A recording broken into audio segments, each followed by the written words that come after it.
இது என்எஸ்சி இந்தியாவோட சைட்டு. அதே மாதிரி பிஎஸ்சி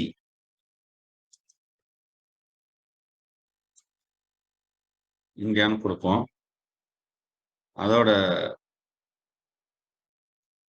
சைட்டுக்குள்ளேயும் போகும். ஓகேங்களா? ஸோ இப்போ இந்த என்எஸ்சி அண்ட் பிஎஸ்சி சைட்ஸுக்குள்ள நம்ம போயிட்டோம். இப்போ என்எஸ்சி தான் எனக்கு வந்து ரொம்ப ஃபேவரட். ஏன்னா அவன் தான் எல்லாத்துலேயும் ப்ராப்பராக இருப்பான். இன்னொன்று இவனோட டேட்டாஸ்ன்றது அண்டு இந்த எக்ஸ்சேஞ்ச் டெக்னிக்கலாகவும் சரி ஸ்ட்ராங்காக இருப்பாங்க. அண்ட் ஒரு ப்ராசஸ் வைஸும் தெளிவாக இருக்கும். அப்படின்றதுனால நான் மோஸ்ட்லி வந்து இப்போ ரெண்டுலையுமே லிஸ்ட் ஆகிருக்கிற ஷேர்ஸ் இருக்கு. இப்போ என்எஸ்சிலையும் லிஸ்ட் ஆயிருக்கும், பிஎஸ்சிலையும் லிஸ்ட் ஆயிருக்கும். நீங்க எதுல வாங்கணும் அப்படின்னு என்னை கேட்டீங்கன்னா, நான் வந்து என்எஸ்சியை தான் ரெக்கமெண்ட் பண்ணுவேன். ஏன்னா என்எஸ்சி ரெண்டுமே கவர்மெண்ட் தான். இதுல வந்து பிஎஸ்சி எப்படி ஆரம்பிச்சாங்க அப்படின்னா, அது வந்து ஒரு நான் கவர்மெண்ட் ஆர்கனைசேஷன் தான் ஆரம்பிச்சாங்க. அதுக்கு வந்து கவர்மெண்ட் வந்து அதை அப்ரூவ் பண்ணி அந்த எக்ஸ்சேஞ்சஸை அக்செப்ட் பண்ணிக்கிட்டாங்க. ஸோ அந்த மாதிரி தான் பிஎஸ்சி இருந்தது. ஆனால் என்எஸ்சி மட்டும்தான் 100% கவர்மெண்ட் ஆர்கனைசேஷன் சொல்லலாம். கவர்மெண்ட் ஆரம்பித்த எக்ஸ்சேஞ்ச் அப்படின்னு சொல்றதா இருந்தாலும் என்எஸ்சியை மட்டும்தான் சொல்ல முடியும். ஸோ என்எஸ்சியோட ஸோ அந்த கவர்மெண்டோட ஃபுல் கண்ட்ரோல் என்எஸ்சியில் இருக்கிறதுனால அந்த எக்ஸ்சேஞ்சஸ்ல வந்து தன்னிச்சையா முடிவெடுக்கிறதுக்கோ அதிகாரம் அதுன்றது ரொம்ப குறைவு. அப்படின்றதுனால பல விஷயங்கள் வந்து ரொம்ப கால்குலேட்டடா பண்ணுவாங்க. கிட்டத்தட்ட ஒரு ஆர்பிஐக்கு இருக்கிற அந்த பொறுப்பு என்எஸ்சி இந்தியாவோட அந்த எக்ஸ்சேஞ்ச் குரூப்புக்கு உண்டு. ஸோ அப்போ அந்த என்எஸ்சி இந்தியாவில நான் சொன்ன மாதிரி ஒரு பெரிய லிஸ்ட் ஆஃப் ஸ்டாக்ஸ் இதுல இருக்கு. இப்போ நீங்க இதை பார்க்குறீங்க.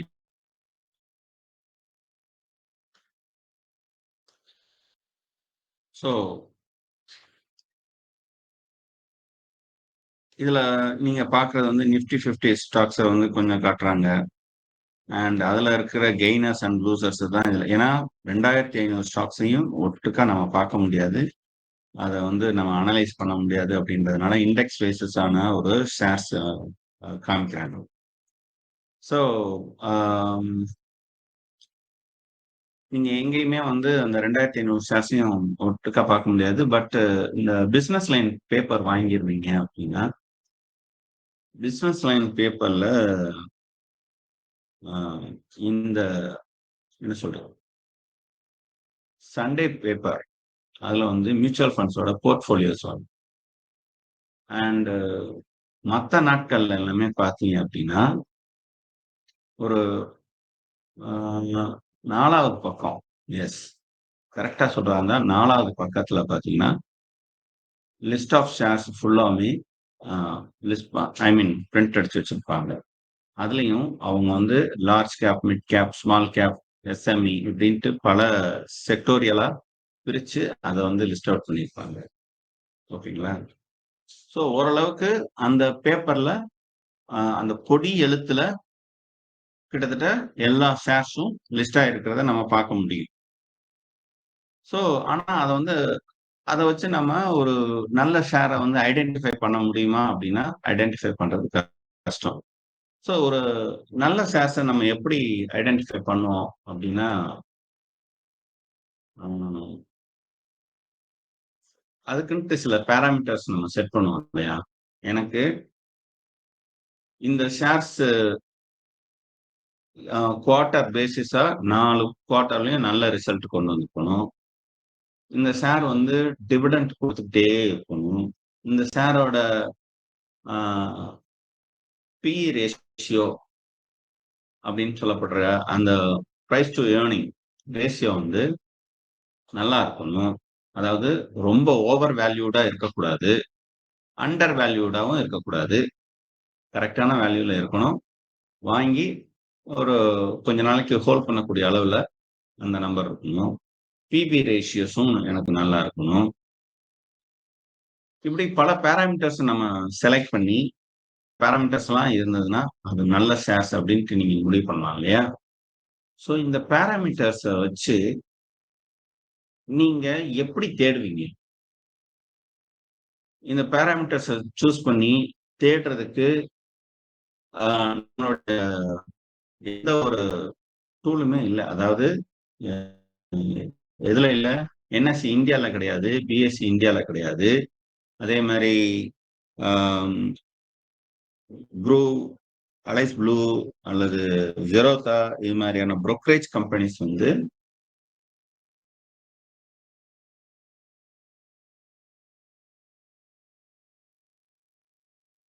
நாம செலக்ட் பண்ணி ஆட் பண்ண ஷேர்ஸோட பேரு, அந்த பிரைஸ் எத்தன ஏறி அதுதான் தெரியும். இல்லையா? அந்த ஃபில்டர் பண்ற ஆப்ஷன்ஸ் இருக்காது. ஃபில்டர் தான் இங்க விஷயமே. ஸோ ஒரு அப்பதான் நான் வந்து அந்த 2500 ஷேர்ஸ் இருக்கு அப்படின்னா, அது அத்தனையும் அப்படி தேடி அலசி, அதுல எனக்கு பிடிச்ச இல்லாட்டினா என் பாராமீட்டருக்கு செட் ஆகுற அந்த ஷேர்ஸ நான் கண்டுபிடிக்கணும். அந்த ஷேர்ல இன்வெஸ்ட் பண்ணணும். அது வந்து அத அனலைஸ் பண்ணணும். அது வந்து நல்லா இருக்கிற பட்சத்துல அதுல இன்வெஸ்ட் பண்ணணும். ஒரு காலகட்டம் வரைக்கும் நம்ம அத வெயிட் பண்ணணும். வெயிட் பண்ணிட்டு அந்த காலகட்டம் வந்தோனே, மறக்காம ப்ராஃபிட்ட புக் பண்ணணும். ரைட். இப்ப நம்ம இன்னைக்கு கிளாஸ்ல நம்ம அதத்தான் பார்க்கிறோம். அதாவது எப்படி இந்த 2500 ஷேர்ஸ்ல நல்ல ஷேர்ஸ செலக்ட் பண்றது. நாம ஒரு விஷயத்த நல்லா ஞாபகம் வச்சுக்கிறோம். என்ன அப்படின்னா, இங்க நம்மள நமக்கு சொல்லப்படுகின்ற, இல்லாட்டினா நமக்கு திணிக்கப்படுகின்ற ஒரு அறிவை நாம் ஏற்றுக்கொள்ள வேண்டாம். அதாவது ஆ ஒரு Facebookலயோ, இல்ல Twitterலயோ, இல்ல அ ஒரு புரோக்கரேஜ் கம்பெனிஸோட எஸ்எம்எஸ்லயோ, இல்ல ஆ டிவிலயோ, முக்கியமா பத்திரிகைகளிலயோ இந்த ஷேர்ஸ வாங்கலாம். இந்த ஷேர்ஸ வந்து மேல போகும். இந்த ஷேர்ஸ்ல வாங்கி போட்டோம்னா, 6 மாசத்துல அந்த பிரைஸ தொடும். நல்ல ப்ராஃபிட் புக் பண்ணலாம். இப்படின்ற ஒரு ஐடியாவ நம்ம மண்டைக்குள்ள கொண்டு போவாங்கல்ல, அது வேண்டாம். அத நாம அக்செப்ட் அத ஃபர்ஸ்ட் நம்ம எடுக்க ஆரம்பிச்சோம்னா, அத என்ன சொல்றது? மத்தவங்களுடைய சாய்ஸ்க்கு நாம போற மாதிரி ஆயிடும். நமக்குன்ட்டு ஓன் சாய்ஸ் இருக்கணும். அந்த சாய்ஸ் படி நாம செலக்ட் நான் ஏற்கனவே சொன்னேன். பங்குச் சந்தைய வந்து ஒரு அ ஊர்ல இருக்கிற சென்ட்ரல் மார்க்கெட்டோட நான் கம்பேர் பண்ணி போன வாரம் நான் கிளாஸ் எடுத்தேன். ஒரு சென்ட்ரல் மார்க்கெட்டுக்குள்ள போகும்போது, ஒரு காய்கறி மார்க்கெட்டாவும் இருக்கும். அதுல வந்து மீன் மார்க்கெட் இருக்கும். கறி நான்வெஜ்க்குன்னே தனியா மார்க்கெட் இருக்கும். பழங்களுக்கு மார்க்கெட் இருக்கும். இப்படிலாம் இருக்கும் இல்லையா? ஸோ அந்த மார்க்கெட்டுகளுக்குள்ள உள்ள போகும்போது, வாசல்லயோ இல்லாட்டினா அந்த அ பாதைய அடைச்சுக்கிட்டோ, பெரிய முக்கியமான ஆட்கள்லாம், வியாபாரிகள்லாம் இடம் பிடிச்சு வச்சிருப்பாங்க. ஏன்னா, அந்த இடத்த பிடிக்கிறதுக்கு நெறைய காசு குடுக்கணும். மார்க்கெட்ட நடத்துற இந்த என்ன சொல்றது? அ ஏஜென்சிக்கு. ஐ மீன் அது எந்த மார்க்கெட்டா இருக்கட்டும். மார்க்கெட்டுக்கு அது கவர்ன்மெண்ட் மார்க்கெட்டா இருந்தாலும், அந்த அந்த மார்க்கெட்ட இங்க நடத்துறதுக்கு ஒரு ஆள் இருப்பான்ல. அவன்ட்ட சம்படி சம்திங் குடுத்து, அந்த உள்ள வரும்போதே மக்கள் பார்வையில படுற மாதிரியான இடத்துல கடைய போட்டு வச்சுப்பாங்க. அவங்க அந்த ரேட் எல்லாம் விசாரிச்சீங்க அப்படின்னா, நீங்க எதிர்பார்த்த பொருள் வந்து அங்கன இருக்கும். ஆனா, அந்த பொருள் அத விட தரமான பொருள் உள்ள இருக்கலாம். ஆனா, அது நமக்கு தெரியாம போறதுக்கு வாய்ப்பு இருக்கு. அத விட விலை குறைவான அதே சமயத்துல தரமான பொருள் தரமாவும் இருக்கலாம். அதுவும் நமக்கு தெரியாம போறதுக்கு வாய்ப்பு இருக்கு. ஸோ நம்ம முதல்ல இருக்கிற அந்த 4, 5 கடைகள்லயே வாங்கிட்டு, அப்படியே தான திரும்பி வர்றதுக்கான ப்ராபபிலிட்டி அதிகம். இதனால நம்ம இழக்கிற அந்த இழப்பு அப்படின்றது மிக அதிகம். ஏன் அப்படின்னா, நீங்க மார்க்கெட்டுக்கோட எண்ட் டு எண்ட் உள்ள போகும்போது தான், ஒரு இடத்துல பார்த்தீங்கன்னா, நல்ல பொருளாவும் இருக்கும், விலை மலிவாவும் இருக்கும். நல்ல பொருட்களை நாம தேடினோம் அப்படின்னா, மார்க்கெட்ட முழுசா நம்ம சுத்தி வரணும். போன வாரம் நம்ம மார்க்கெட்ட சுத்தி வந்தோம். இப்போ நாம நல்ல பொருள இந்த கடையில தான் கிடைக்கும் அப்படின்றதுக்கு ஒரு ஃபில்டர் ஒண்ணு பார்க்கணும். ஸோ அந்த ஃபில்டர் இதுவரைக்கும் அ எந்த புரோக்கரேஜ் கம்பெனிஸும் குடுக்கல. எந்த ஒரு என்ன சொல்றது? அ எக்ஸ்சேஞ்சும் குடுக்கல. ஸ்கிரீனர் அப்படின்னு சொல்லிட்டு ஒரு வெப்சைட் வந்துச்சு. அதுதான் ஃபர்ஸ்ட்டு அத குடுக்க ஆரம்பிச்சான். ஸோ இன்னைக்கு இந்த ஸ்கிரீனர வச்சு தான் நான் கிளாஸ் எடுக்க போறேன். இந்த ஸ்கிரீனர் சைட்க்குள்ள வந்தோனே, இந்த மாரி இருக்கு. screener.in உள்ள வந்துட்டீங்க. உள்ள வந்தோனே, பார்த்தீங்க அப்படின்னா, கோர் வாட்ச் லிஸ்ட் இதெல்லாமே குடுப்பான். இதுல ஸ்கிரீன்ஸ்ன்னு ஒண்ணு குடுப்பான். இதுக்குள்ள நம்ம போணும். ம். இந்த ஸ்கிரீன்ஸ் தான் ஃபில்டர். இந்த ஃபில்டர் வந்து ஏ இவனே தானே ஏகப்பட்ட ஃபில்டர் வந்து கிரியேட் பண்ணி வச்சிருக்கான். அதாவது பாப்புலர் தீம்ஸ் அப்படின்னு சொல்லிட்டு இவன் ஃபில்டர் பண்ணி வச்சிருக்கான். இது என்ன ஃபில்டர் அப்படின்னா, low on 10 years average earning, capacity expansion, dept reductions அதாவது டெப்ட்டே இல்லாத கம்பெனிஸ். அதே மாதிரி எஃப்ஐஐ விரும்பி வாங்குற நிறுவனங்கள், growth without dilution, companies creating new high. இப்படி இதெல்லாம் அப்படி கொஞ்சம் போய் பார்த்தோம்னா, நமக்கு இவன் கிரியேட் பண்ணியிருக்கிற அந்த ஃபில்டர்ல இன்னைக்கு அதாவது லேட்டஸ்ட் ரிசல்ட் தான் கிடைக்கும். பழைய ரிசல்ட் எல்லாம் கிடைக்காது. அன்று, இன்று என்ன ஆச்சு அதுல இருந்து தான் கிடைக்கும். ஸோ இத நம்ம பார்க்கலாம். இப்ப என்னது? Companies creating new high. இது வந்து அவன் கிரியேட் பண்ணியிருக்கிற ஒரு ஃபில்டர். அதாவது companies with current price around 52 week high, அதாவது லாஸ்ட் 1 இயர்ல எடுத்துப்பாங்க. இந்த லாஸ்ட் 1 இயர்ல நியூ ஹைய தொட்டிருக்கிற நிறுவனங்கள் அப்படின்னு சொல்லிட்டு இத காமிக்கிறாங்க. இதுல வந்து இருக்கிறதுலே ஹையா எவன் தொட்டிருக்கானோ அவன் மேல கொண்டு வந்து காட்டுறான். 52 வீக்ஸ் ஹை இன் பெர்சன்டேஜ். ஓகேங்களா? ஸோ இதுல நம்ம வந்து நிறைய ஃபில்டர் பண்ணி வச்சுக்கலாம். இப்ப நமக்கான ஃபில்டர்ல பார்த்தீங்க அப்படின்னா, இப்ப இந்த 52 வீக்ஸ் ஹைல இது பெர்சன்டேஜ். ஓகேங்களா? இந்த ரோஸ் ரிட்டர்ன் ஆன் கேபிட்டல் எம்ப்ளாய்டுன்றது இதுதான் அந்த பெர்சன்டேஜ். இது 52 வீக்ஸ் ஹை இன் பிரைஸ்ல நான் குடுத்துருக்கான். ஸோ நமக்கு இதுல ஏதாவது இப்ப இதுல வந்து கிளிக் பண்ணேன் அப்படின்னா, எனக்கு வந்து எந்த அளவுக்கு வளர்ந்திருக்கு 52 வீக்ஸ் ஹைல வந்து பிரைஸ் வைஸ் எந்த அளவுக்கு வளர்ந்திருக்கு அப்படின்னு போது, இருக்கிறதுலயே அதிகமான பிரைஸ் வைஸ் அதாவது இந்த ஷேர் வந்து எம்ஆர்எஃப் ஷேர் வந்து டைல்யூட்டே ஆகல.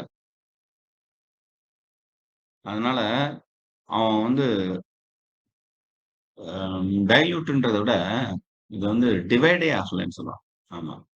டிவைடுன்னா ஒரு ஷேர் வளரும்போது மக்கள் வாங்குற அளவுக்கு பிரைஸ் இருந்துச்சுன்னா, அந்த ஷேர்ஸ வந்து நெறைய பேர் வாங்குவாங்க அப்படின்றதுக்காக, அந்த ஷேரோட மதிப்ப 2ஆ உடைப்பாங்க. ஸ்ப்ளிட் பண்றது. அதாவது HDFC இதுவரைக்கும் 2 தடவ ஸ்ப்ளிட் பண்ணியிருக்காங்க. ஒவ்வொரு தடவையும் அந்த ஷேர்ஸ் அ 4000க்கு வரும்.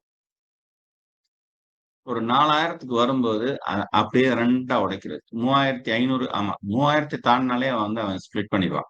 எனக்கு தெரிஞ்சு 3000த்துல 2 தடவ ஸ்ப்ளிட்டிங் நடந்திருக்கு. அந்த ஸ்ப்ளிட்டிங் பார்த்தீங்க அப்படின்னா, ஆம் ஒருத்தர் ஒரு 100 ஷேர் ரூ. 3000ல வாங்கியிருக்காருன்னு வச்சுக்கோங்களேன். அவங்க அத ஸ்ப்ளிட் பண்ணி ரூ. 1500 பெர் ஷேரா கொண்டு வருவாங்க.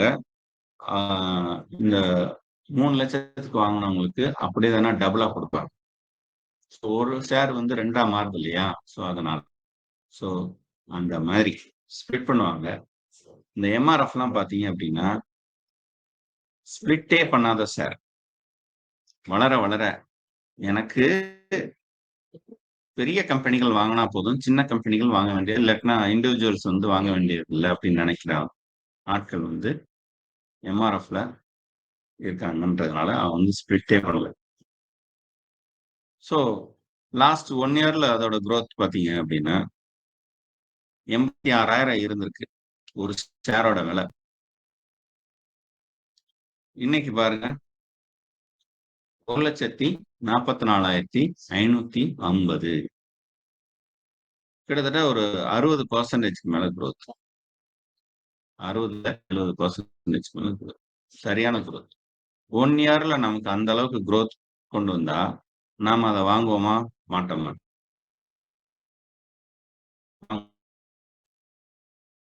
இப்போ இதுல ப்ராஸே கான்ஸ் மட்டும் தான் காட்டுறான். ப்ராஸ் அண்ட் கான்ஸ் இந்த டீட்டெயில்ஸ் இதெல்லாம் நம்ம பார்ப்போம். அதுக்கு முன்னாடி இந்த ஃபில்டர நம்ம பார்த்துருவோம். ஃபில்டர் தான் இங்க ரொம்ப முக்கியம். இந்த ஃபில்டர்ல இது ஒரு வகையான ஃபில்டர். அவ்வளவுதான். இது மாரி வேற என்னெல்லாம் ஃபில்டர் இருக்குன்றத ஒரு தடவ கோ த்ரூ பண்ணிடலாம். எனக்கு பிடிச்ச ஃபில்டர்ஸ மட்டும் எடுத்துக்கிறேன். எல்லா ஃபில்டரையும் நம்ம ஓப்பன் பண்ணி இப்ப நாம என்ன பண்றோம்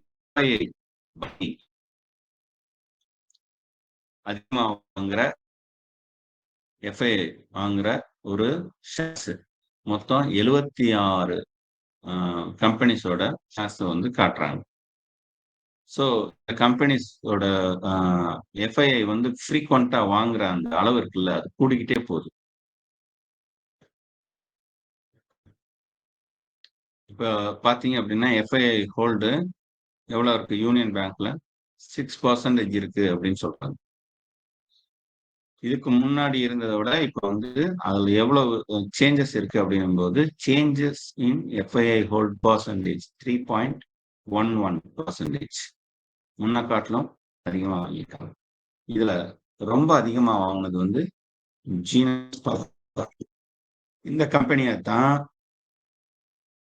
ஃபாரின் இன்ஸ்டிடியூஷனல் இன்வெஸ்டர்ஸ், அதாவது வெளிநாட்டில் இருக்கும் மியூச்சுவல் ஃபண்ட்ஸ் கம்பெனிஸ், வெளிநாட்டில் இருக்கும் இன்சூரன்ஸ் கம்பெனிஸ், வெளிநாட்டில் இருக்கும் இதர முதலீட்டு நிறுவனங்கள், இவங்கெல்லாம் தான் பல்கா வாங்குவாங்க. இவங்க தான் இன்ஸ்டிடியூஷனல் இன்வெஸ்டர்ஸ்னு சொல்லுவாங்க.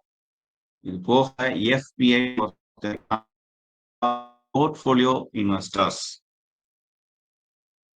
ஓகேங்களா? மியூச்சுவல் ஃபண்ட்ஸ் கிடையாது. டைரக்டா பில் கேட்ஸ் மாதிரி கோடிக்கணக்கில் இருக்கும் அவங்களுக்கு அசட். அவன் இன்வெஸ்ட் பண்ணுவான். அவனுக்கு போர்ட்ஃபோலியோ மேனேஜ்மெண்ட் பண்றதுக்கு ஒரு கம்பெனி ஒன்று இருக்கும். அந்த போர்ட்ஃபோலியோ மேனேஜ்மெண்ட் கம்பெனி இவன் பேர்ல அதுல இன்வெஸ்ட் பண்ணுவாங்க. அவன் தான் எஃபிஐ, ஃபாரின் இன்வெஸ்டர்ஸ். இவன் எஃப்ஐஐ. எஃப்ஐஐ தான் டாப். அவன்கிட்ட தான் பெரிய அளவு பணம். மியூச்சுவல் ஃபண்ட்ஸ் இப்ப உலகத்திலேயே மிகப்பெரிய இல்லாட்டினா இந்த ஹை என்ன சொல்றது நெட்வொர்க் நெட்ன்றது ஆமா ஒரு ஆப்பிளோ இல்ல ஒரு மைக்ரோசாஃப்டோ இல்ல உண்மையிலேயே ஒரு மியூச்சுவல் ஃபண்ட் கம்பெனிஸ் தான் இருக்கிறது ஹை வேல்யூட் கம்பெனிஸ். எந்த அளவுக்கு இருக்கும் அப்படின்னா அவனோட அசட் அண்டர் மேனேஜ்மெண்ட் கிட்டத்தட்ட பல கோடி பல பில்லியன் டாலர்ஸ், அதாவது ட்ரில்லியன் டாலர்ல வச்சிருக்காங்க. 5 ட்ரில்லியன் டாலர்ஸ். அந்த அளவுக்கு நம்ம இந்தியாவோட என்ன சொல்றது ரிசர்வ்ஸ் இருக்குல்ல, ரிசர்வ் பேங்க்ல இருக்கிற அந்த ஃபாரக்ஸ்ன்னு சொல்லுவாங்க. Foreign reserves. அந்த ஃபாரக்ஸ் ரிசர்வ்ஸ் எவ்வளவு இருக்கு அப்படின்னு பாத்தீங்கன்னா, ஒரு 600 பில்லியன் ஒரு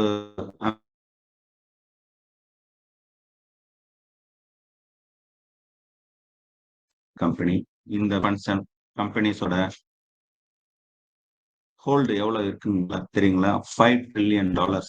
இவன் என்ன பண்றான் அப்படின்னா, மக்கள்கிட்ட இருந்து இன்வெஸ்ட்மெண்ட்டை வாங்கி அந்த இன்வெஸ்ட்மெண்ட்டை அவனோட மார்க்கெட்ல இன்வெஸ்ட் பண்றது மட்டும் இல்லாம உலகத்துல இருக்கிற பிற மார்க்கெட்லயும் அவன் இன்வெஸ்ட் பண்றான். அப்படி அவன் இந்தியாலையும் மிகப்பெரிய அளவுல இன்வெஸ்ட் பண்ணியிருக்கான். இந்தியால பாத்தீங்க அப்படின்னா இந்தியன் மார்க்கெட் வந்து கிட்டத்தட்ட ஒரு இன்னைக்கு ஒர்த்து பாத்தீங்கன்னா $2 trillion அப்படின்னு சொல்றாங்க. இதுல வந்து நியர்லி $1 trillion எஃப்ஐஐயோட கான்ட்ரிபியூஷன்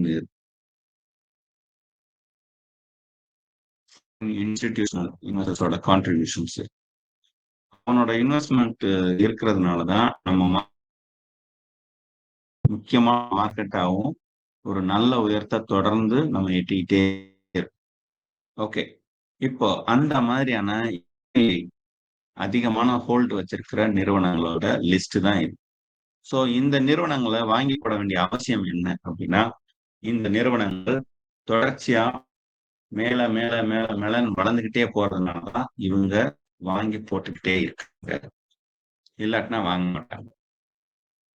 இப்ப இந்த கிரீன் பவர் இன்ஃப்ராஸ்ட்ரக்சர்ஸ்னு ஒரு கம்பெனி. இந்த கம்பெனிஸோட 1 year ரிட்டர்ன்ஸை நம்ம கால்குலேட் பண்ணோம்னா அவங்க ஏன் வாங்கினான்றது தெரியும். $92 இருந்து அப்படியே growth மேல ஏறி திரும்ப எங்க வரைக்கும் போயிருக்கும்? 300 வரைக்கும் போயிட்டு இப்ப வந்து 239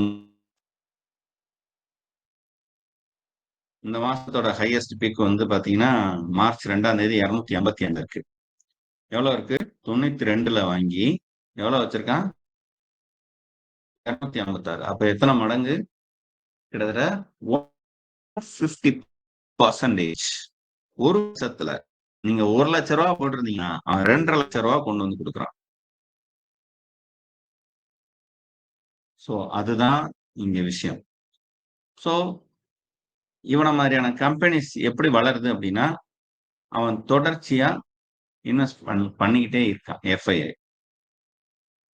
இந்த கம்பெனிகளை நம்ம பார்த்தோம்னா நல்ல ரிட்டர்ன்ஸ் தொடர்ச்சியா அவங்க எடுக்கிறத நம்ம பார்க்க முடியும். Dolphin offshore enterprises India limited. இவன் வந்து ஒரு என்ன சொல்றது, எஸ்எம்இ கம்பெனியால என்னன்னு தெரியல, இப்படி தொடர்ச்சியா ஏறுறதெல்லாம், அதாவது கீழே விழுகவே இல்லை, பிளக்சுவேஷன்ஸ் இல்லை, தொடர்ச்சியா எவ்ரி டே வந்து ஒரு ரேஸ் இருந்துகிட்டே இருந்திருக்கு.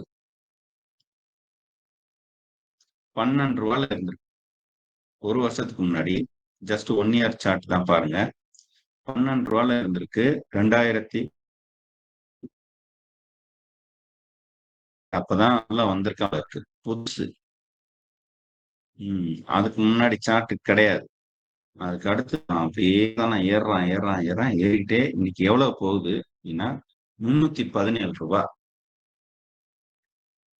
சான்ஸே இல்லை.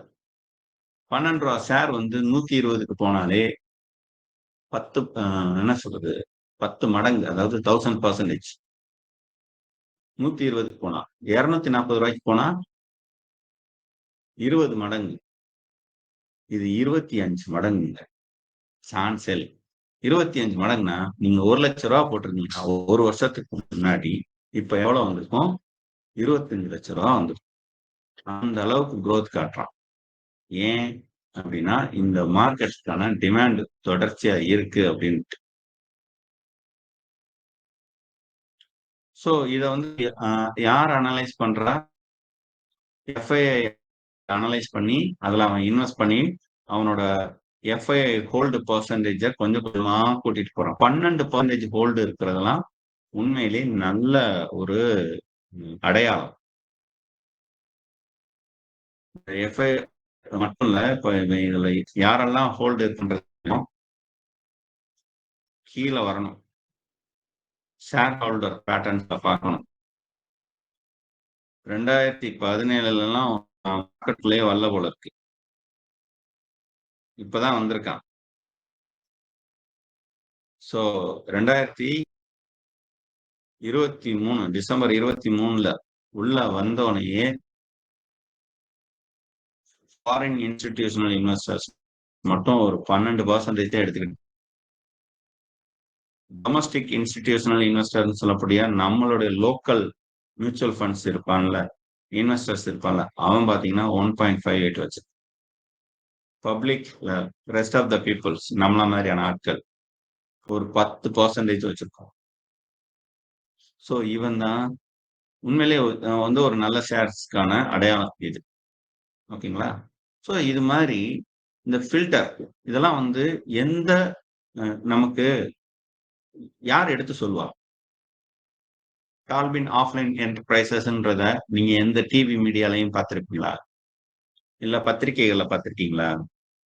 இல்ல வேற வெப்சைட், போர்ட்டல் எதுலயாவது பார்த்திருக்கீங்களா? பார்க்கவே முடியாது. ஆனா ரொம்ப காலமா இருந்திருக்கான். 79லயே இன்கார்ப்பரேட் ஆகி 1 வருஷத்துக்கு முன்னாடி என்எஃப்ஓ அது ஐபிஓ ரிலீஸ் பண்ணி, இன்னைக்கு பார்த்தீங்க அப்படின்னா, ரூ. 12ல இருந்த ஷேர்ஸோட விலை வந்து இந்த அளவுக்கு கொண்டு போயிருக்கான். உள்ளுக்குள்ளேயே வாங்கிட்டு இருக்கானுங்களா என்னன்றது தெரியல. ஆனா இப்படி ஒரு ஷேர்ஸ் இருக்கு.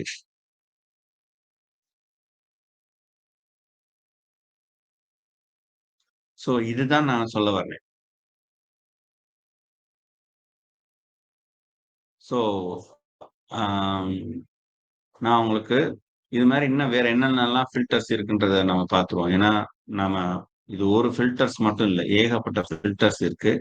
ஸோ எல்லா ஃபில்டர்ஸையும் ஒரு தடவ பார்த்துருவோம். டெப்ட் ரிடக்ஷன்ஸ் அப்படின்றது எனக்கு ரொம்ப ஃபேவரைட்டான ஒரு ஃபில்டர் தான். இந்த டெப்ட் ரிடக்ஷன்றது டெப்ட்ட இதுவரைக்கும் குறைச்சுக்கிட்டே வந்த கம்பெனிகள், வளர்ந்து வரும் கம்பெனிகள். ம். அதுல வந்து டெப்ட் 3 இயர்ஸ்ல ஆ இப்போ கிராஸ் ப்ளாக் அப்படின்னு இப்போ எவ்வளவு இருக்கு? லாஸ்ட் 3 இயர்ஸோட எவ்வளவு? இப்ப எவ்வளவு இருக்கு? எல்லாமே. ஸோ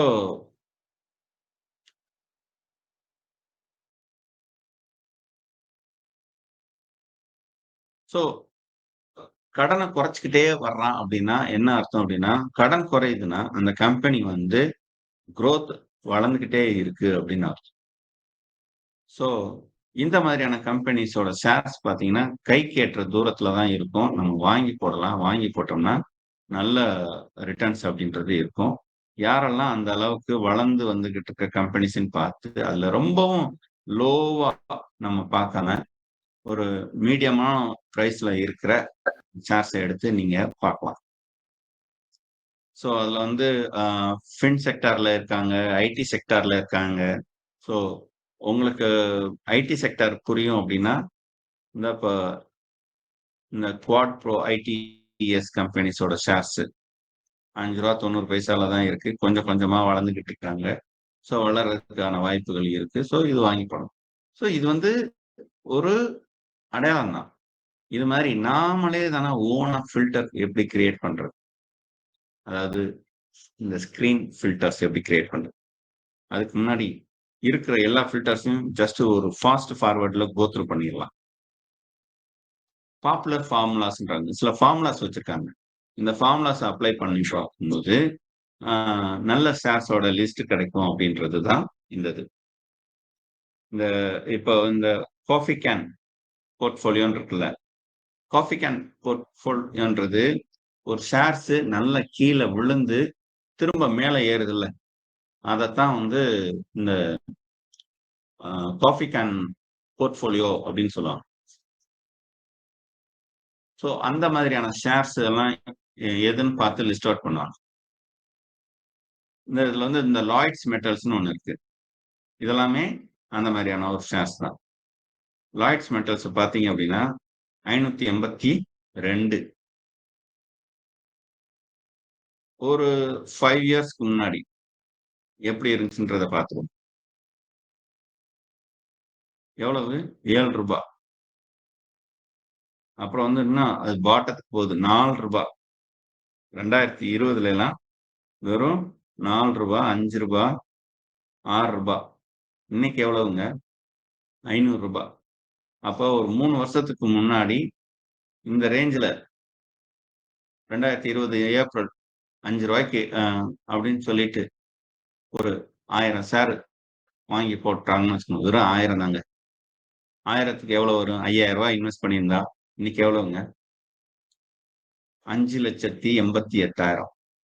5000 வாங்கி 5,88,000க்கு இன்னைக்கு அந்த ஷேர்ஸ் போயிருக்கும்.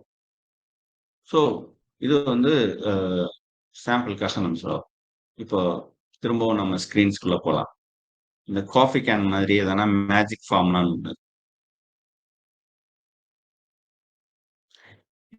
வந்து அவங்களா ஓனா டிசைன் பண்ணது. இதுல நமக்குன்ட்டு ஒரு ஓன் ஃபார்முலாஸ் நம்ம கிரியேட் பண்ணி அதுல நம்ம கொண்டு போகலாம். இதுல எந்த ஒரு பெரிய கம்ப சூத்திரம்லாம் ஒண்ணும் கிடையாது. ஸோ நம்ம இதே மாரி இந்த பியூர் ட்ரஸ்ட் கே ஸ்கேன் அப்படின்றது ஒரு இன்வெஸ்டோபீடியால நீங்க போய் பார்த்தீங்கன்னா தெரியும். இந்த பியூர் ட்ரஸ்ட் கே ஸ்கோர்ஸ் அப்படின்றது.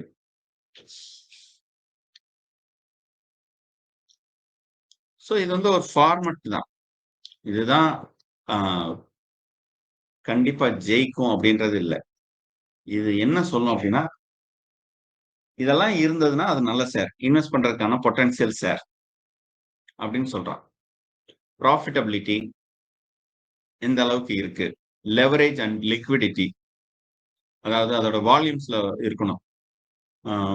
ஹை வால்யூம்ல ட்ரேட் ஆகிக்கிட்டே இருக்கணும். லிக்விடிட்டி வந்து அப்பதான் உங்களுக்கு ஈஸியா கிடைக்கும். லிக்விடிட்டின்னு பார்த்தீங்க அப்படின்னா, இன்னைக்கு நீங்க ஷேரை விற்கணும்னு நினைச்சா, அங்க வாங்குறதுக்கு ஆள் இருக்கணும். அதான் லிக்விடிட்டி. உடனே விற்கக்கூடிய அளவுக்கு இருக்கணும். அண்ட் சோர்ஸ் ஆஃப் ஃபண்ட்ஸ் இதுக்கு இன்வெஸ்ட்மெண்ட்ஸ் அவங்க எப்படி வாங்கியிருக்காங்க இதெல்லாமே இருக்கு. அதாவது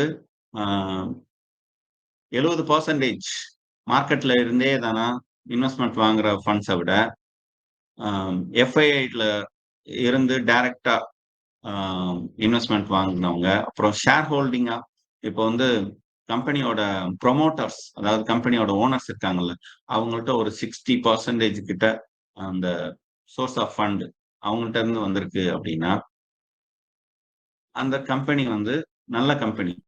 எஸ் பேங்க் உங்களுக்கு தெரியும்னு நினைக்கிறேன். எஸ் பேங்க்ல நடந்த ஒரு ஸ்டோரி மட்டும் நான் சொல்லிட்டு இருக்கேன். அந்த கம்பெனி ஆரம்பத்துல அவங்களுடைய பொண்ணுட்டையும் சேர்த்து கிட்டத்தட்ட 80% இருந்தது. மார்க்கெட்டுக்குள்ள வரும்போது அது கொஞ்சம் 10% தான் டைல்யூட் பண்ணாங்க. அப்புறம் பார்த்தீங்க அப்படின்னா, மார்க்கெட்டுக்குள்ள வந்து ஒரு 5 வருஷம் நல்லா தான் இருந்தது. அதுக்கு அடுத்து தான் அவங்க வேலைய காட்ட ஆரம்பிச்சாங்க. அது கொஞ்சம் கொஞ்சமா எங்க கொண்டு போச்சு அப்படின்னா, நெறைய இவங்களுக்கு அந்த பேங்க்ல வந்த பணத்த தவறான ஆட்களுக்கு என்ன சொல்றது? அ இன்வெஸ்ட்மென்ட்டா குடுத்து, அத வந்து அ என்ன சொல்றது? வாராக்கடனா மாத்தி விட்டு, அதுல இவங்க ஒரு கமிஷன் அடிச்சு, இந்த மாரிலாம் பண்ணிக்கிட்டு இருந்தாங்க. இது வந்து ரொம்ப லேட்டா தெரிய வர ஆரம்பிச்சுச்சு. ஸோ, கம்பெனில வர்ற அந்த டெபாசிட்ட ப்ராப்பரா ஹேண்டில் பண்ணியிருந்தாங்கன்னா, எஸ் பேங்க் உண்மையிலேயே இன்னைக்கு one of the biggest private பேங்கா இருந்திருக்கும். ஐசிஐசிஐக்கும் ஹெச்டிஎஃப்சி, ஐசிஐசிஐ 3வது இடத்துல வந்து எஸ் பேங்க் இருந்திருக்கும். அவ்வளவு வேகமா வளர்ந்துகிட்டு இருந்த கம்பெனி. இன்னைக்கு அது வந்து கிட்டத்தட்ட கவர்ன்மெண்ட் கையில இருக்கு. அந்த அளவுக்கு அதோட ப்ரொமோட்டர்ஸ் ஸ்கேம் பண்ணி கொஞ்சம் கொஞ்சமா வெளியில போயிட்டாங்க. இது எப்படி வெளியில போனாங்க? இது எப்படி நடந்துச்சு? அப்படின்ட்டு நீங்க தெரிஞ்சுக்கணும் அப்படின்னா, இங்கிலீஷ்ல மார்ஜின் கால் அப்படின்னு சொல்லிட்டு ஒரு படம் இருக்கு. அந்த மார்ஜின் கால் படத்த போய் நீங்க பாருங்க. பார்த்தீங்கன்னா, இந்த ஸ்கேம் எப்படி நடந்துச்சு அப்படின்றது புரியும்.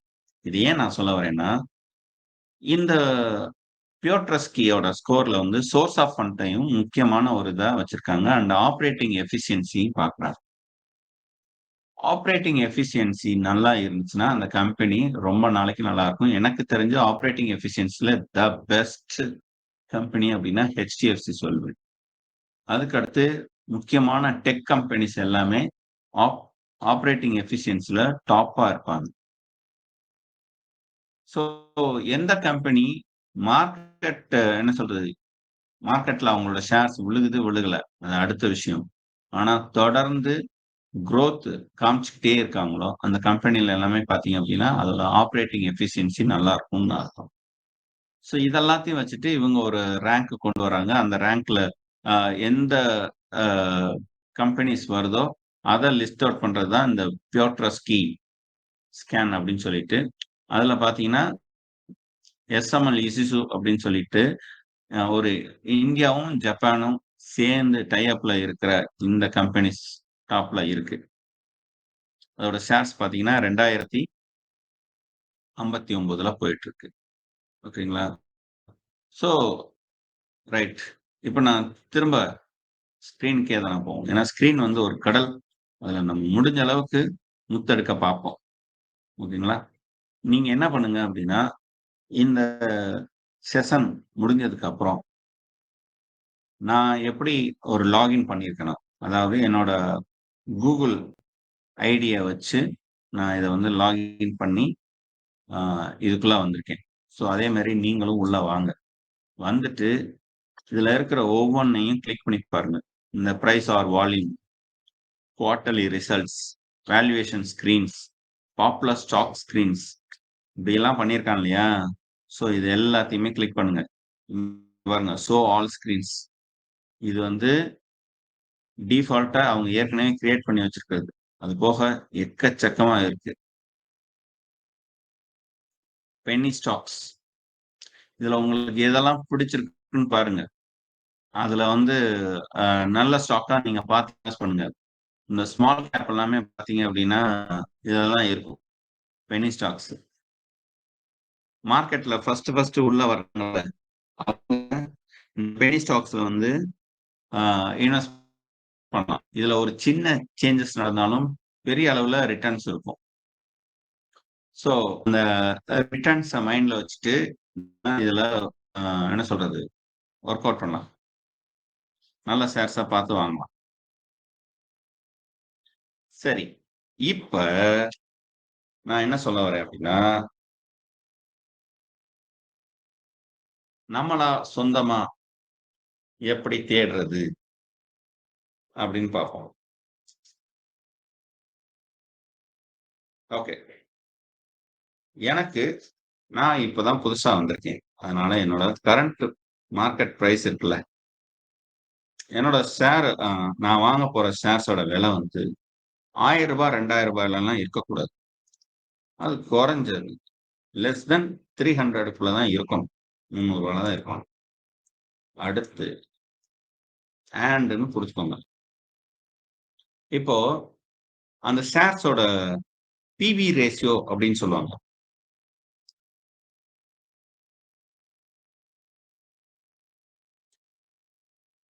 அதாவது பிரைஸ் டூ புக். ஆ இந்தா இருக்கு. பிரைஸ் டூ புக் வேல்யூன்னு சொல்லுவோம். இந்த பிரைஸ் டூ புக் வேல்யூ இருக்குல்ல, இது வந்து எனக்கு ரொம்பலாம் இருக்கக்கூடாது. எனக்கு வந்து ஒரு அ அதிகபட்சம் ஒரு 2.5 தான் இருக்கணும்.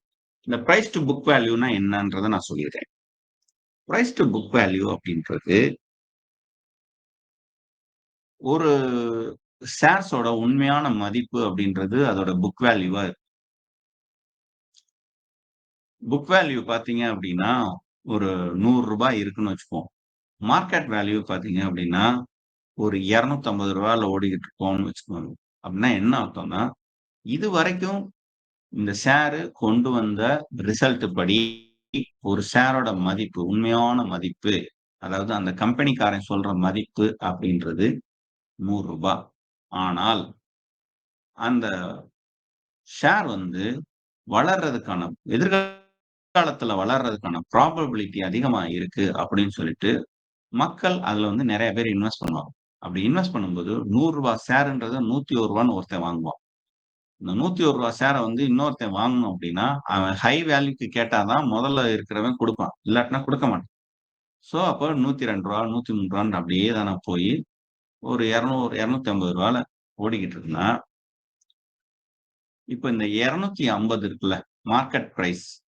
அ market price divided by book value. Book value என்ன? அந்த கம்பெனிக்காரன் சொல்ற ஒரிஜினல் மதிப்பு. ஒரு பங்கின் ஒரிஜினல் மதிப்பு தான் புக் வேல்யூ. ஸோ அது வந்து ரூ. 100 அப்படின்னா 250 டிவைடட் பை 150 100 ஈக்குவல் டு 2.5.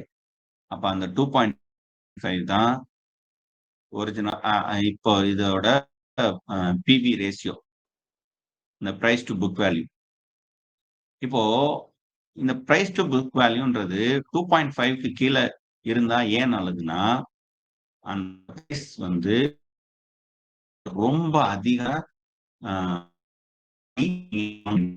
இல்ல.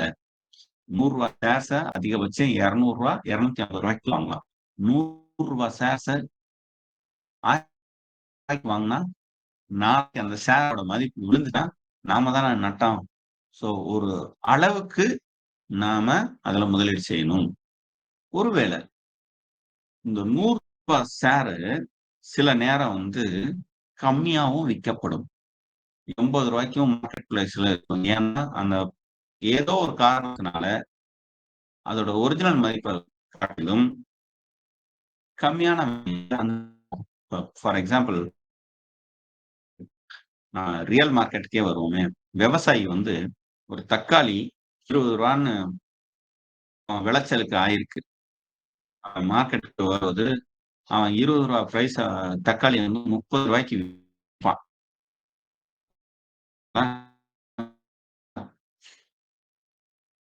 ஸோ அது வந்து மார்க்கெட் பிரைஸ்ன்னு வச்சுக்கலாம்.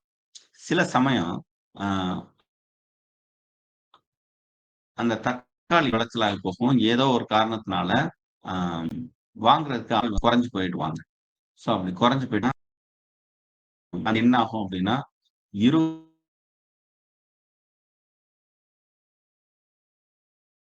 இல்லைங்க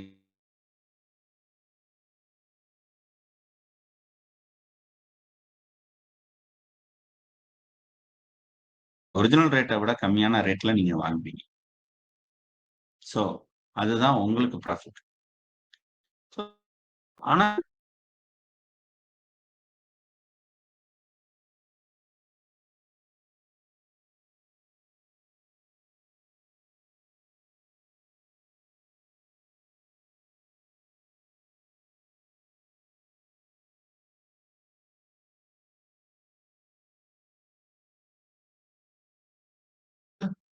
கொண்டு வரும். வருஷம் வருஷம் எவ்வளவு கொண்டு வரும். இல்லாட்டினா கொண்டு வேல்யூ படி ஓவரா கொண்டு வந்தது. இது வந்து ஒரு 20% இருந்தா நல்லது. எல்லா இடத்துலயும் இந்த அண்ட் அப்படின்றது குடுத்தா தான் இந்த query வந்து ஒர்க் ஆகும். அண்ட் ஓகேங்களா? Price okay. இதுக்கு அடுத்து இன்னும் வேற என்னலாம் கொண்டு வரலாம்? அதையும் நம்ம இங்கேயே தான அவன் குடுக்குறான்.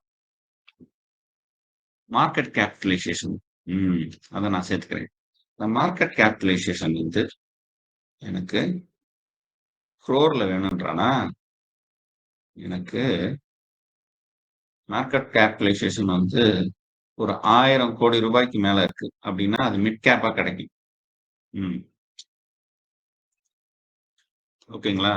ஸோ வேற என்ன இருக்கு? இந்த year to year quarterly sales growth இருக்குல்ல, இத செலக்ட் பண்ணி கிரேட்டர் தென் வருஷத்துக்கு எனக்கு ஒரு 5% கூ கூடுமா?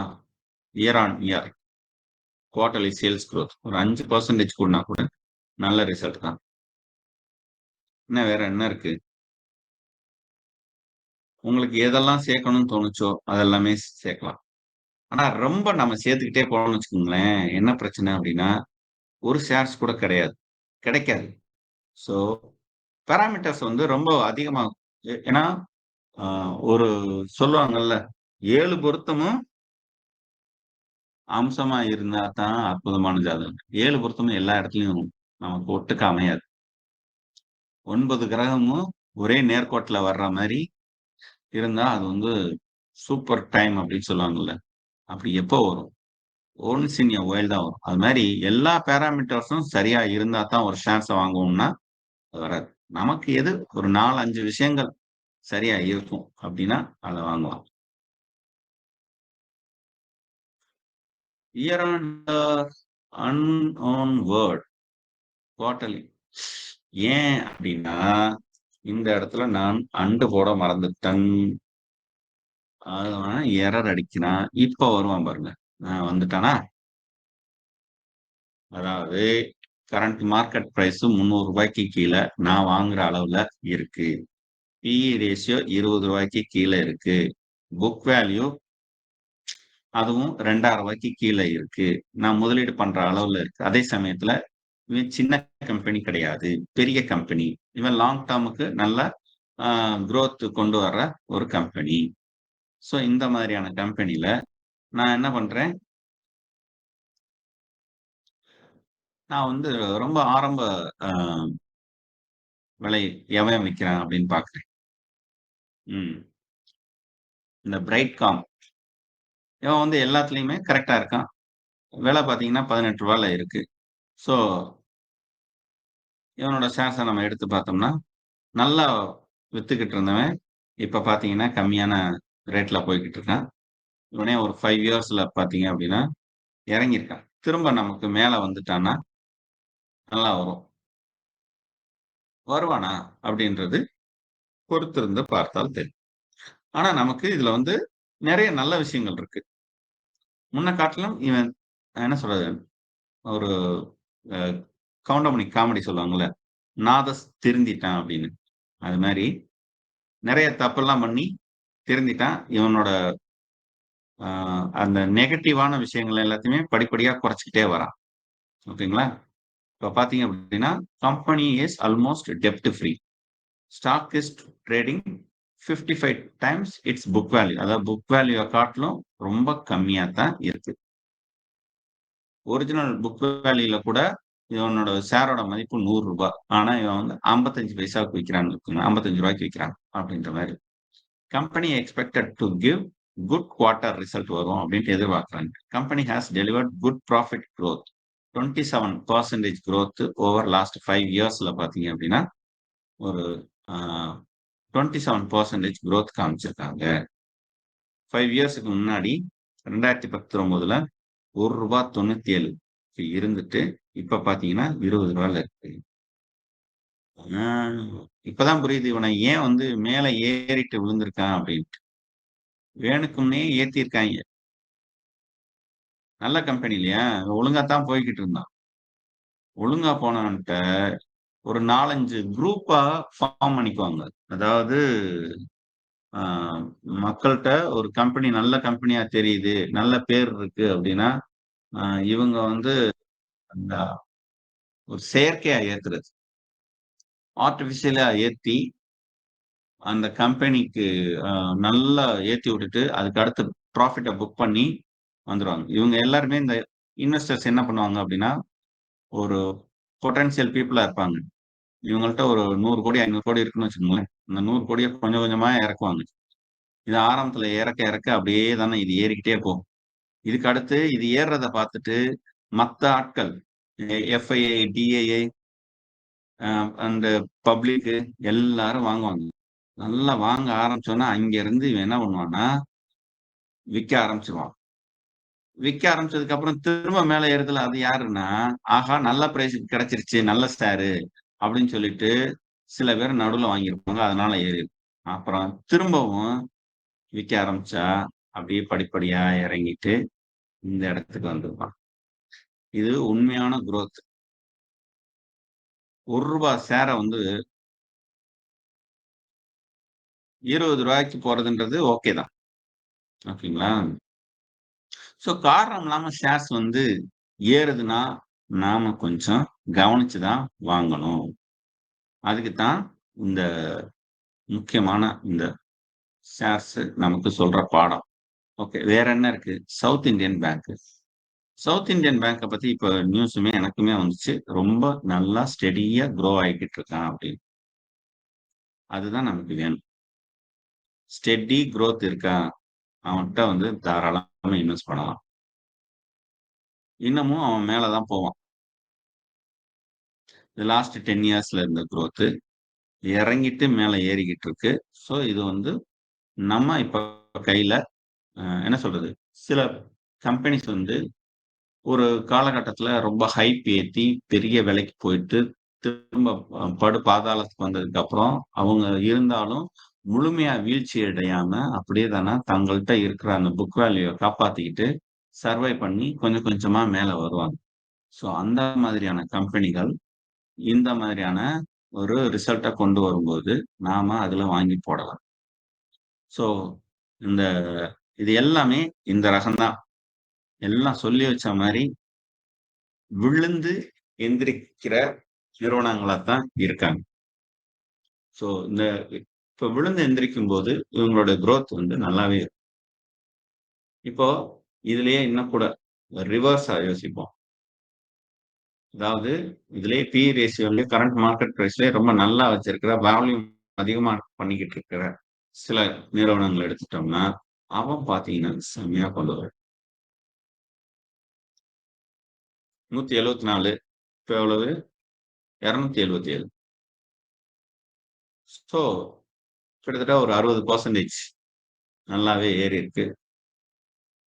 இவனோட புக் வேல்யூ பார்த்தீங்கன்னா 203. அ ஸோ அதனால வந்து மார்க்கெட் வேல்யூ ஒண்ணும் ரொம்பலாம் ஜாஸ்தியா இல்ல. 278லேருந்து 203 கழிச்சோம்னா எவ்வளோ வருது? 1 பாயிண்ட் சம்திங் தான் வருது புக் வேல்யூ. ஸோ ஆ நல்ல ஷேர்ஸ், பொட்டன்ஷியலான ஷேர்ஸ். 1.37 book value. மார்க்கெட் கேபிட்டலும் பெருசா இருக்கு. டிவிடெண்ட் குடுத்திருக்கான். ஆ பி/இ ரேஷியோ வந்து 7.58 இருக்கு. அதாவது ரூ. 20க்கு உள்ள வருது. குவார்ட்டர் சேல்ஸ் வந்து குரோத் பார்த்தீங்க அப்படின்னா 20% குரோத் இருக்கு. ஸோ நல்ல ஷேர்ஸ். அண்ட் பேங்கிங் செக்டார்ல வேற இருக்கானுங்க. தாராளமா வாங்கலாம். அதே மாரி பஞ்சாப் நேஷனல் பேங்க் அவனும் விழுந்து எந்திரிச்சுக்கிட்டே வர்றான். ஸோ இவங்கள்ட்ட வாங்கலாம். ஸோ இந்த மாதிரியான நிறுவனங்கள்ட்ட நீங்க முதலீடு செய்யும்போது, ஒரு 1 வருஷத்துல நீங்க ஒரு 60லேருந்து 70% ரிட்டர்ன்ஸ்ன்றத நம்ம பார்க்க முடியும். இதெல்லாம் வந்து ரொம்ப ஏறுனா தான் நமக்கு பிரச்சனை. இன்னைக்கு வந்து பார்த்தீங்க அப்படின்னா, ஆ ஒ சில ஷேர்ஸ நம்ம பார்த்தோம்ல. கிட்டத்தட்ட 1500% 2000% ஏறிட்டான்ல. அவன்ட்டலாம் வாங்குறதுன்றது ரிஸ்க் தான். ஆனா, அவன்ட்ட எப்ப வாங்கியிருக்கணும் நம்ம வாங்குறதா இருந்தா, அவன் கீழ இருக்கும்போது அனலைஸ் பண்ணி நம்ம வாங்கியிருக்கணும். இப்ப வாங்குறது புத்திசாலித்தனம் இல்ல. ஓகேங்களா? ஸோ, ஒரு ஷேர்ஸ நம்ம வாங்குறதுக்கு ஃபில்டர் பண்றதுக்கு, இங்க வந்து இந்த ஸ்க்ரீன்ல போயிட்டு, நீங்க உங்களுக்குன்ட்டு ஒரு நியூ ஸ்க்ரீன் கிரியேட் பண்ணுங்க. இந்த ஸ்க்ரீன் கிரியேட் பண்றதுக்கு உங்களுக்கு பாராமீட்டர் கிடைக்கலையா? அதாவது என்னென்ன இந்த market capitalisation, price to earning, return on capital employed, அதாவது ROCEன்னு சொல்லுவாங்க. இந்த ROCEலாம் பார்த்தீங்க அப்படின்னா, அ தமிழ்ல ஒரு பழமொழி ஒண்ணு சொல்லுவாங்கல்ல. குடுத்த அது காமெடி தான். "குடுத்த காசுக்கு கூவுறாய்யா" அப்படின்ட்டு. அதுதாங்க. நம்ம எவ்வளோ இன்வெஸ்ட் பண்ணியிருக்கோமோ, அந்த இன்வெஸ்ட் பண்ணியிருக்கிறதுக்கு எவ்வளவு ரிட்டர்ன்ஸ் கொண்டு வருவான்? ஒரு வருஷத்துல எவ்வளவு கொண்டு வந்திருக்கான்? இல்ல கொண்டு வர்றான். அதுதான் அந்த ROE பெர்சன்டேஜ். ROCE அப்படின்னு சொல்லுவாங்க. ஸோ, நீங்களே ஒரு குவெரிய ரன் பண்றதுக்கு உங்களுக்கு என்னென்ன பாராமீட்டர்ஸ் வேணும் அப்படின்னா, ஜஸ்ட் இத கிளிக் பண்ணுங்க. கிளிக் பண்ணிட்டு, இதெல்லாம் வந்து மோஸ்ட் வேல்யூட். ம். இந்த மோஸ்ட் வேல்யூட்ல உங்களுடைய அ உங்களுடைய வாங்கும் சக்தி எவ்வளோ இருக்குன்றத உங்களுக்கு ஃபர்ஸ்ட்டு நீங்க தெரிஞ்சுக்கோங்க. என்னுடைய வாங்கும் சக்தி ஒரு ஷேர்ஸ வந்து இந்த ரேட்ல வாங்குவேன். ரூ. 1000க்குள்ள வாங்குவேன். ரூ. 500க்குள்ள வாங்குவேன். அப்ப ஃபர்ஸ்ட்டு நம்ம பண்ண வேண்டியது கரண்ட் பிரைஸ் இருக்குல்ல, அது எவ்வளோக்குள்ள இருக்கணும். அப்ப லெஸ் தேன். நான் ரூ. 300க்கு உள்ள இருந்தா நான் யூசுவலா வாங்குறது உண்டு. நீங்க ஒரு பிரைஸ் பண்ணுங்க. ரூ. 100க்குள்ள. அடுத்து உங்களுக்கு அதோட சேல்ஸ் குரோத் லாஸ்ட் 3 இயர்ஸோட சேல்ஸ் குரோத் நல்லா இருக்கணுமா? ஓகே. இப்ப சேல்ஸ் குரோத் வந்து வருஷத்துக்கு 5% இருந்தாலே ரிட்டர்ன்ஸ் வந்து கூட வரும். So sales growth. வேற என்ன பண்ணலாம்? Market capitalisation. ரொம்ப சின்ன கம்பெனியா வேணாம், ரொம்ப பெரிய கம்பெனியா வேணாம். அப்படின்னு நினைச்சா இந்த மார்க்கெட் கேபிட்டலைசேஷன்ல வந்து குறைஞ்சது ஒரு 500 கோடி அப்படின்னு போட்டுக்கலாம். நான் நான் எல்லா இடத்துலயும் ஒரு சின்ன தப்பு பண்றேன். என்னன்னா இந்த இதை போட்டுக்கிட்டே இருக்கணும். பேராமீட்டர் சேர்க்க சேர்க்க இந்த போட்டுக்கிட்டே இருக்கணும். அதே மாதிரி ரிட்டர்ன் ஓவர் 1 இயர். லாஸ்ட் 1 இயர்ல எனக்கு ரிட்டர்ன்ஸ் வந்து ஒரு 20% கொண்டு வந்துட்டேன்னா நான் அதில் போடணும். போட்டுட்டு வேற உங்களுக்கு என்னெல்லாம் எப்படியெல்லாம் ஒரு கம்பெனி இருக்கான்னு தெரிஞ்சுன்னா அது எல்லாத்தையுமே இதுல இருக்கு. இது எல்லாத்தையும் உட்காந்து பார்த்துட்டு இதுல அதையும் தனியா பிரிச்சிருக்கான். ஆனுவல் ப்ராஃபிட் அண்ட் லாஸ் தனியா, குவார்டர் ப்ராஃபிட் அண்ட் லாஸ் தனியா, பேலன்ஸ் ஷீட் தனியா, கேஷ் ஃப்ளோ எப்படி வருது, ரேஷியோஸ். இது வந்து கொஞ்சம் ஈஸியான வழி. இங்க பாருங்களேன், இதுல எல்லாம் அதாவது ஆவரேஜ் ரிட்டர்ன்ஸ் ஆன் ஈக்விட்டி 5 இயர்ஸ்ல எவ்வளவு இருக்கு, 3 இயர்ஸ்ல எவ்வளவு இருக்கு, லாஸ்ட் 10 இயர்ஸ்ல எவ்வளவு இருக்கு, அதை வச்சு நான் நெக்ஸ்ட் 10 இயர்ஸை நான் கால்குலேட் பண்றேன் அப்படின்ட்டு பண்றது. Price return over 3 months, last 3 months எவ்வளவு, இப்போ கரண்ட் பிரைஸ் எவ்வளவு, ஹை பிரைஸ் எவ்வளவு, எல்லாமே இருக்கு. ஸோ இதை வச்சு நீங்க கொரியர் ரெடி பண்ணணும். ரெடி பண்ணிட்டு இந்த ரன் திஸ் கொரி அப்படின்னு கொடுக்கணும். கொடுத்தா நமக்கு நீட்டா ரிசல்ட் வரும். அதுல நமக்கு ஃபில்டர் இந்த மேலேயே தானே இது ஃபுல்லாமே ஃபில்டர் ஷார்ட்டிங். இந்த ஷார்ட்டிங் படி பிக் டு ஸ்மால் காமிக்குது. இது வந்து ஸ்மால் டு பிக் கொடுத்தோம்னா வரும். செக்டார்ல உங்களுக்கு எந்த செக்டர் நல்லா இருக்குமோ அந்த செக்டர் எடுத்துக்கலாம். அலோக் இண்டஸ்ட்ரீஸ்லாம் நல்ல கம்பெனி, நல்ல குரோத் கொண்டு வந்த கொடுக்குற. இப்போ கொஞ்ச நாளா நல்ல மேல ஏறிட்டு திரும்ப இறங்கிட்டு, ஸோ இந்த இடத்துல வாங்கி போட்டோம்னா உங்களுக்கு ஒரு என்ன இருக்கு, 29 ரூபாயில இருக்கிறது வந்து ஒரு 37 ரூபாய் இதோட பழைய பிரைஸை தாண்டும். எப்படியும் உடச்சிட்டு 40 ரூபாய்க்கு கிட்ட வருவானுங்க. ஸோ 40 ரூபாய் கிட்ட வந்துன்னா கிட்டத்தட்ட உங்களுக்கு ஒரு 40% வரும். ஸோ 40% ப்ராஃபிட்டை பார்த்து போயிடலாம். ஸோ இது நமக்கு எவ்வளவு தேவைப்படும், கம்மியாக தான் நம்ம சூஸ் பண்ணலாம். நம்மளே கொடுத்துட்டான்.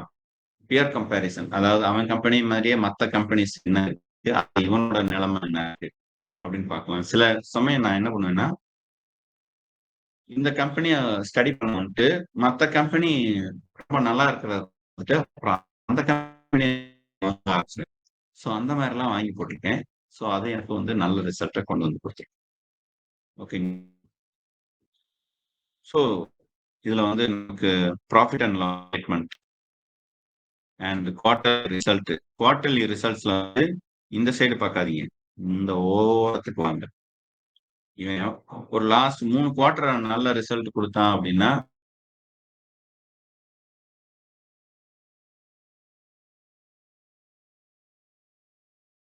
ஸோ அந்த மாதிரி பார்க்கலாம். இப்போ இந்த பேலன்ஸ் ஷீட்ல வந்து பாசிட்டிவா இருக்கான்னா வாங்கி போடலாம். எல்லாத்துலயுமே பாசிட்டிவா இருக்கு, அவன்கிட்ட எல்லாமே கரெக்டா இருக்கு, கேஷ் ஃப்ளோ எல்லாம் கரெக்டா இருக்கு அப்படின்னு வாங்கி போடலாம். ஸோ நம்ம தான் முடிவு பண்ணணும் யாரு எப்படி அப்படின்னு சொல்லிட்டு. அதுக்கேற்ற மாதிரி நீங்கள் இதுல நல்ல கம்பெனிஸை செலக்ட் பண்ணலாம். இவன் அவ்வளவு விஷயங்களை எடுத்து கொண்டு வந்து கொடுக்குறான். நமக்கு எது தேவையோ அதான் நீங்க செலக்ட் பண்ணணும். ஓகேங்களா? Right. Last but not least 12:30 ஆயிடுச்சு. அ இப்ப நான் உங்களுக்கு ஒரே ஒரு விஷயம் மட்டும் சொல்லிக்க விரும்புறேன். ஒரு மியூச்சுவல் ஃபண்ட்ஸ் கம்பெனி எவ்வளோ நாள் வந்து ஷேர்ஸ வாங்கி ஹோல்ட் பண்ணுவாங்க? இந்த கேள்வி என்கிட்ட நெறைய பேர் கேட்டிருக்காங்க. நான் வந்து மியூச்சுவல் ஃபண்ட்ஸ் கம்பெனிஸ்ட்ட கேட்டிருக்கேன். ஒரு சில ஃபண்ட் மேனேஜர்ஸ நேர்ல சந்திக்கிற வாய்ப்பு கிடைச்சது. ஒரு ஃபண்ட் மேனேஜர்ஸ் இருக்காங்கல்ல, அவங்க அளவுக்கு ஒரு பவர்ஃபுல்லான ஆள் யாருமே இருக்க முடியாது. ஏன்னா, ஃபண்ட் மேனேஜர்ஸ் ஒரு கம்பெனில எவ்வளவுக்கு வாங்குவாங்கன்னா, பல்க் டீல்ன்னு சொல்லுவாங்க. குறைஞ்சது 5% வாங்குவது. கம்பெனியோட ஷேர் 5%க்கு அ வாங்கிட்டாங்கனாலே அதுக்கு வந்து பல்க் டீல். அந்த மாரி பல்க் டீல் நடக்கும்போது, அந்த ஷேர்ஸோட விலை அப்படியே சட்டுன்னு ஏறும். ஸோ அப்படி ஏறுதுன்னு வச்சுக்கோங்களேன், அவன் காரணம் இல்லாம அந்த அளவுக்கு ஒரு மியூச்சுவல் ஃபண்டோட ஃபண்ட் மேனேஜர் வாங்கியிருக்கான். அவன் பல விஷயங்கள ஸ்டடி பண்ணிட்டு தான் அத வாங்கியிருப்பான். வாங்கிட்டா சரி. எத்தன காலத்துக்கு இந்த ஷேர்ஸ் வந்து வச்சிருப்பான் அப்படின்னு. ஒரு அவன்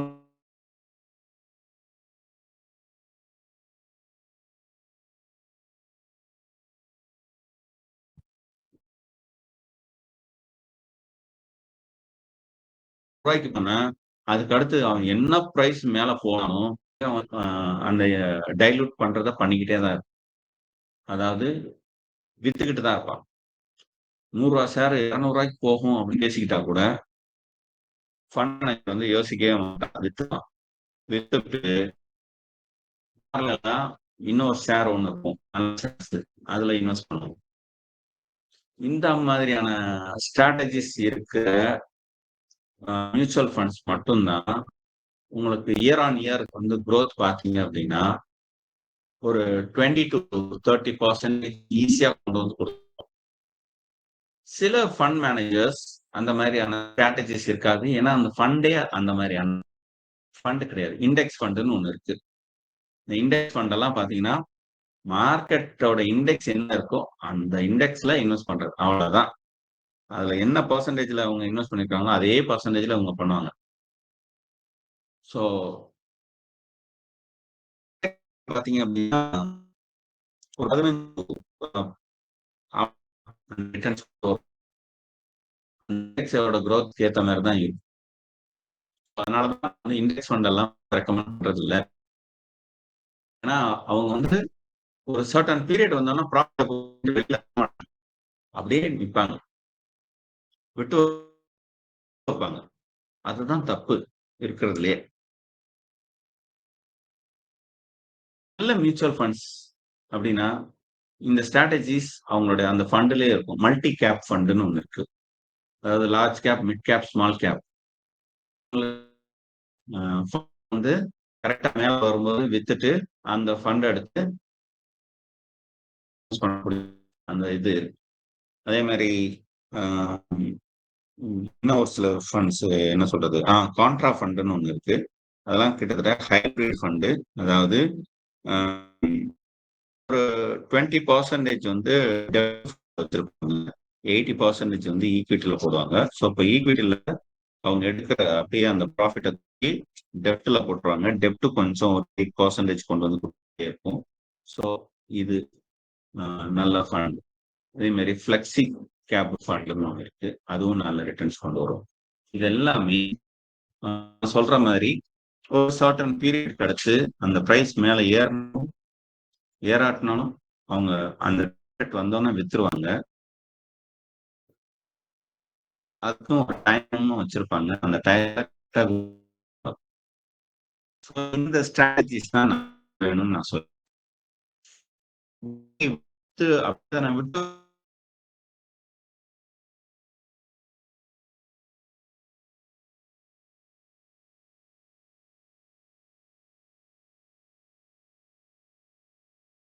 வாங்குறேன். நல்ல ரேட் அப்படின்னு கேட்டா, இல்ல. அப்படி விட்டு வைக்கிறதுனால எனக்கு கிடைக்கிற ரிட்டர்ன்ஸ்ன்றது அப்சல்யூட் ரிட்டர்ன்றது வெறும் ஒரு 200 அல்லது 300% தான் கிடைக்கும். அத விட்டுட்டு, அத நான் ரூ. 1400க்கு நானு இன்னைக்கு நான் வாங்குறேன். ஒரு ரூ. 2000 வரும்போது விக்கிறேன். விக்கும்போது நான் என்னோட ப்ராஃபிட்ட வந்து ரியலைஸ் பண்றேன். ரியலைஸ்னா, அத அப்படியே தான அமௌண்ட்டா நான் பார்க்குறேன். ஸோ, அப்போ எனக்கு வந்து அந்த இடத்துல ஒரு 60,000 ப்ராஃபிட் கிடைக்குது. ப்ராஃபிட்ட தூக்கி திரும்ப ஒரு நல்ல ஷேர்ஸா நான் பார்க்குறேன். அது கீழ அ நல்ல பிரைஸ்ல எனக்கு கிடைக்குது. அதோட புக் வேல்யூக்கு பக்கத்துல மார்க்கெட் வேல்யூ இருக்கு. அ அதோட குரோத்து சேல்ஸ் குரோத் எல்லாமே நல்லா இருக்கு.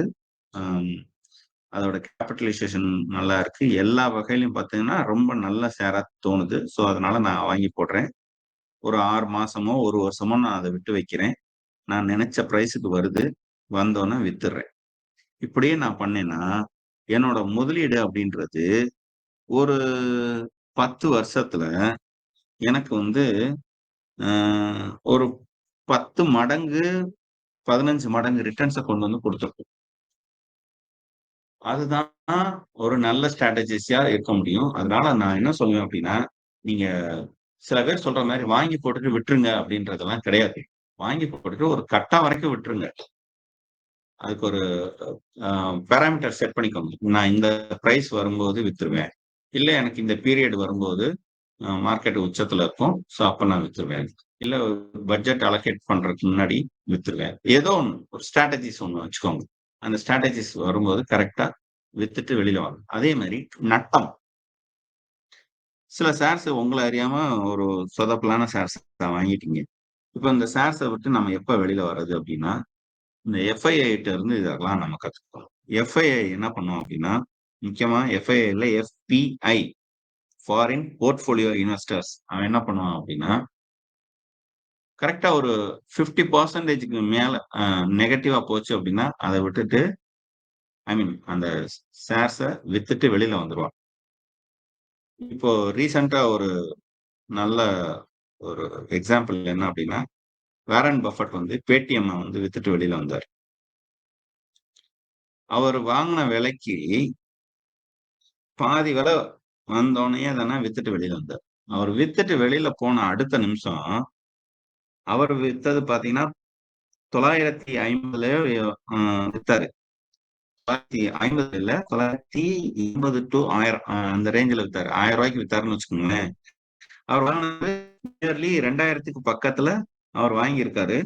ஸோ கரெக்ட்டா ஒரு 50% கீழ விழுகவும், சரி வித்துருவோம் அப்படின்னு சொல்லிட்டு, அ அவர்கிட்ட இருந்த எல்லா ஈக்விட்டியும் மொத்தமா விக்கிறாரு. அவரு வித்தோனே அன்னைக்கு ஒரு 5, 6% விழுந்துச்சு. அதுக்கு அடுத்து கவர்மெண்ட் அ ஆர்பிஐ வந்து ஒரு இந்த Paytm வாலெட்ட பத்தி ஒரு நியூஸ் போடுறாங்க. ஸோ வந்து நாங்க அப்ரூவ் பண்ண மாட்டோம் அப்படின்னு சொல்லவும், டக்குன்னு அங்க இருந்து 900ல இருந்து அப்படியே கொஞ்சம் கொஞ்சமா விழுந்துகிட்டு இருந்துச்சு.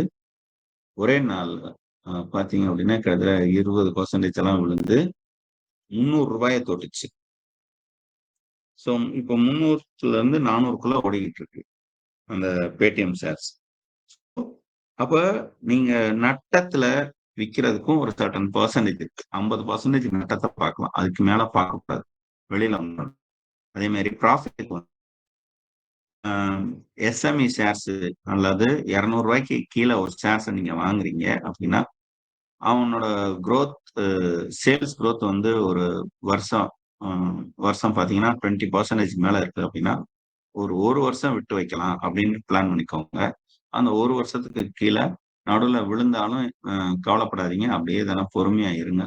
ஒரு 1 வருஷத்த தொட்டு அந்த உங்களுடைய பெர்சன்டேஜ் ஒரு 200% தொடுது அப்படின்னா, வித்துட்டு வெளில வந்துருங்க. அதுக்கு மேல ஹோல்ட் பண்ணாதீங்க. ஏன்னா, உங்களுடைய டார்கெட் அதுதான்.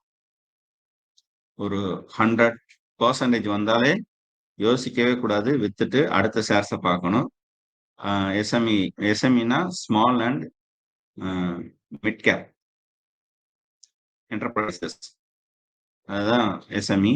ஸோ அந்த எஸ்எம்இ ஷேர்ஸ்ல நல்ல ஷேர்ஸா நீங்க பார்த்துருக்கீங்க, வாங்குறீங்க. ஒரு 100% ப்ராஃபிட் கிடைக்குது அப்படின்னா, அடுத்து 200% கிடைக்கும், 1000% கிடைக்கும்லாம் வெயிட் பண்ணாம வித்துட்டு வெளியில வந்துருங்க. திரும்ப ஒரு நல்ல ஷேர்ஸ் உங்களுக்கு கிடைக்கும். அந்த ஷேர்ஸ நீங்க வாங்கி போடுங்க. அது ஒரு 100% ப்ராஃபிட் 1 வருஷத்துல கொண்டு வரும். ஸோ இத வந்து ஒரு ரொட்டீனா நீங்க பண்ணுங்க. இப்படி பண்ணையில பார்த்தீங்க அப்படின்னா, ஒரு காம்பவுண்ட் எஃபெக்ட் கிரியேட் ஆகும். அந்த காம்பவுண்ட் எஃபெக்ட் பார்த்தீங்கன்னா, நீங்க ரூ. 1,00,000 மார்க்கெட்டுக்குள்ள வந்திருந்தீங்கன்னா, அது வந்து ஒரு 5 வருஷத்திலேயே தான கிட்டத்தட்ட ஒரு 20,00,000 இருந்து ரூ. 50,00,000 வரைக்கும் குரோத் கொண்டு வந்துரும். சரி, எனக்கு இதெல்லாம் பண்றதுக்கு நேரம் இல்லாதவங்க, நல்ல மியூச்சுவல் ஃபண்ட் டிஸ்ட்ரிபியூட்டர்ஸ் வழியா மார்க்கெட்டுக்குள்ள நல்ல மியூச்சுவல் ஃபண்ட்ஸ்ல இன்வெஸ்ட் பண்ணிடலாம். அந்த ஃபண்ட் வந்து வருஷத்துக்கு ஒரு 25% ரிட்டர்ன்ஸ் கொண்டு வரணும். அந்த 25 வருஷத்துக்கு 25%க்கு குறையாத ஃபண்டா இருக்கணும். அப்படி ஃபண்ட் எல்லாமே இருக்கா அப்படின்னு கேட்டீங்கன்னா, நெறைய ஃபண்ட் இருக்கு. நான் காட்டுறேன். இப்போ என்ன சொல்றது? க்ரூவ் எடுத்துக்கிறேன். க்ரூவ்ல மியூச்சுவல் ஃபண்ட்ஸ் நம்ம கிளிக் பண்ணிக்குவோம். இந்த எஸ்பிஐ ஸ்மால் கேப் ஃபண்டே தான. அதெல்லாம் பார்த்தீங்கன்னா, அது 45% இல்லைங்களா? Quant small cap fund direct growth. இது வந்து 1 year return. 3 year annualised returns. 1 years வந்து 70%. ஒரு வருஷத்துல 70% ரிட்டர்ன்ஸ்லாம் கொண்டு வராங்க. ஸோ 3 இயர்ஸ்ல பார்த்தீங்க அப்படின்னா, 45% கொண்டு வராங்க. நான் ஒரு ஃபண்ட் இப்போ ரீசென்ட்டா பார்த்தேன். எஸ்பிஐல ஸ்மால் கேப் இண்டெக்ஸ் ஃபண்ட் அப்படின்னு சொல்லிட்டு ஒரு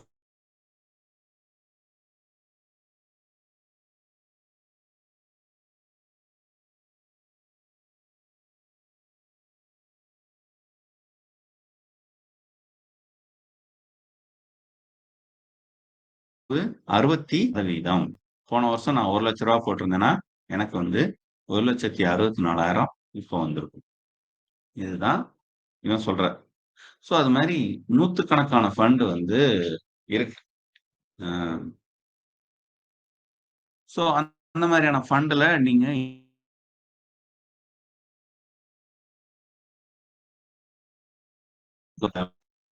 நெறைய ஃபண்ட் இருக்கு.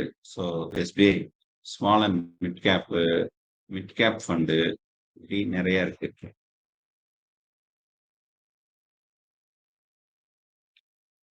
ஆ இவனுமே எவ்வளோ கொண்டு வந்திருக்கான் பாப்போம். 72%. Aditya Birla, Sun Life, Nifty, small cap 50 index 72%. நல்ல ரிட்டர்ன்ஸ். ஸோ அப்ப நம்ம போடுற காசு செம்மையா வளர்ந்து வந்துகிட்டு இருக்கும் அப்படின்னு. ஸோ ஆல்மோஸ்ட் நம்ம இந்த செக்ஷனோட ஐ மீன் இந்த கிளாஸோட எண்டுக்கு நம்ம வந்துட்டோம். ஸோ நன்றி நண்பர்களே, வந்திருந்த அனைவருக்கும் நெஞ்சார்ந்த நன்றி. அடுத்த சந்திப்பில் பார்ப்போம்.